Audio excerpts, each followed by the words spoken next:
watching. Why is this?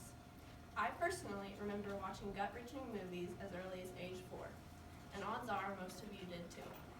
Because of this, we have all become immune to the horrible things we are seeing. The truth is, seeing violence is very damaging to the development of young children. Today, I will try to persuade you all to agree by explaining how TV violence teaches children aggressive attitudes and behaviors, desensitizes them, and exaggerates their fear of becoming a victim. To begin, we will learn about how seeing violence teaches children dangerous behaviors. When young and impressionable children see something they think is cool, on television especially, they imitate it. Dr. Eugene V. Barrison, Director of Child and Adolescent Psychiatry Residency Training at Massachusetts General Hospital, has stated that today, roughly 99% of American homes have at least one television. Children in these homes watch approximately 28 hours of television per week. Dr. Barrison also stated that television programs display 812 violent acts per hour. Children's programming, particularly cartoons, displays 20 violent acts hourly. Another startling statistic presented by Dr. Barrison is that the typical American child will view more than 200,000 acts of violence, including more than 16,000 murders before age 18. When the only behavior children see is violence, then they are obviously going to get the idea that they can act in that manner too. Heroes use violence, bad guys use violence, and any other conflict can surely be solved with violence. Why then should we not believe that children are going to get the idea that these tactics should work for them too? Not only does television brutality give children poor ideas of how they should act, it creates physical changes that could lead children to develop a need for more stimulation. Linda Ray, Livestrong author, wrote that studies have shown that watching TV violence increases respiration and heart rate. This gives kids an adrenaline rush, and if they become accustomed to this rush, then they will begin to search this feeling in the real world, giving them a much higher likelihood of becoming violent as adults. You may believe that children need to be exposed to some violence because that is what the real world is like, but even then, there are limits.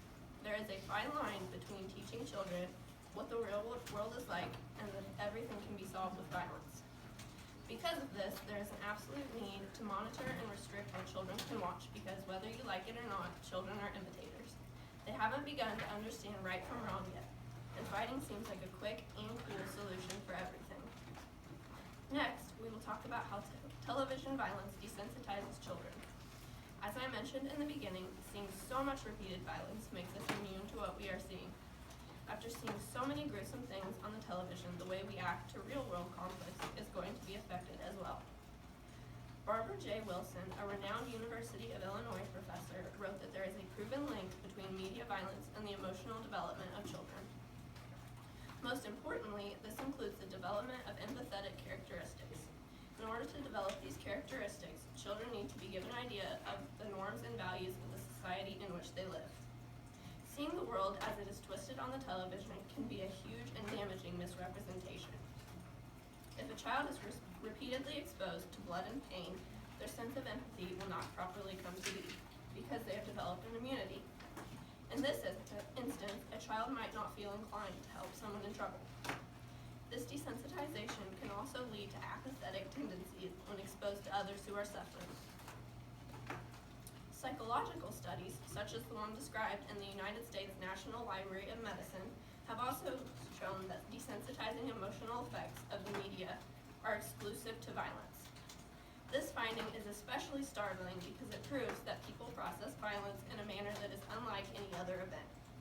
Seeing violence gives people such an emotional rise that it causes the body to react in a completely unique way.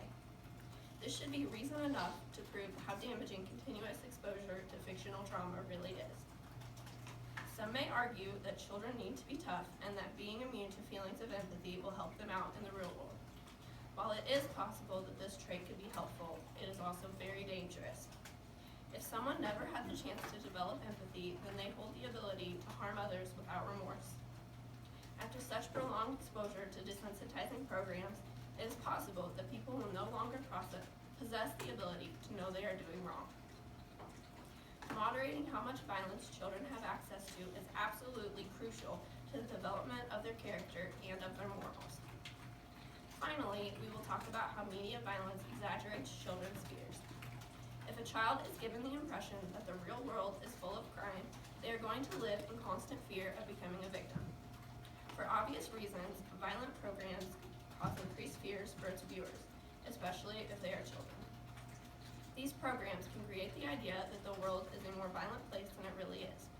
This can lead to their own personal exaggeration of how likely they are to fall victim to a crime.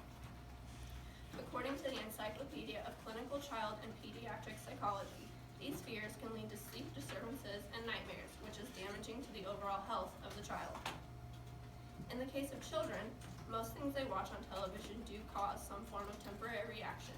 However, the effects of violence are much more long-lasting. This can lead to develop anxious tendencies that will follow them into adulthood. Counter-arguments for this point revert to the real-world idea mentioned previously. Some believe that kids should be scared because bad things do happen.